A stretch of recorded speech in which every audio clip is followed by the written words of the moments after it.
নাঙ্গলকোটের জায়গা নিয়ে সংঘর্ষ, বাড়িঘর ভাঙচুর। কুমিল্লার নাঙ্গলকোট উপজেলার মোকরা ইউনিয়নের কড়াকড় গ্রামের ইউনুস ড্রাইভারের ছেলে রবিউল আলম রবুর ঘর ভাঙচুর করার অভিযোগ উঠেছে তার ওই আপন চাচা বেলাল হোসেনের বিরুদ্ধে। এই ঘটনায় আব্দুর রহিম নামে এক কলেজ ছাত্র আহত হয়েছেন। রোববার সকালে কড়াকড় গ্রামে এই ঘটনা ঘটে। জানা যায়, রোববার সকালে বেলালের নেতৃত্বে ৩০ থেকে ৪০ জন ভাতিজে রবুর গরুর ঘর ও রান্নাঘর ভাঙচুর করে দখল নেওয়ার চেষ্টা করে। এ সময় রবিউল আলম জাতীয় জরুরি সেবা 999 নম্বরে ফোন দিলে পুলিশ ঘটনাস্থল পরিদর্শন করেন। ভাতিজা রবিউল আলম রবু বলেন, চাচা বেলাল হোসেন আমার গোয়ালঘর ভেঙে ফেলে দেয় এবং বাইরের লোক নিয়ে আমাদেরকে মারধর করে। বেলাল হোসেন বলেন, পৈতৃক সূত্রে আমি জায়গার মালিক, এ নিয়ে অনেক সালিশ বৈঠক হয়।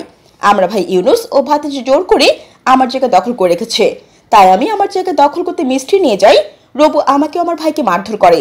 নাঙ্গলকোট থানার ওসি এ কে ফজলুল হক বলেন, খবর পেয়ে পুলিশ ঘটনাস্থলে গিয়ে পরিস্থিতি নিয়ন্ত্রণে আনে, অভিযোগ দিলে আইনগত ব্যবস্থা নেওয়া হবে। জান্নাতুল আফসানা, এন নিউজ 24 টিভি।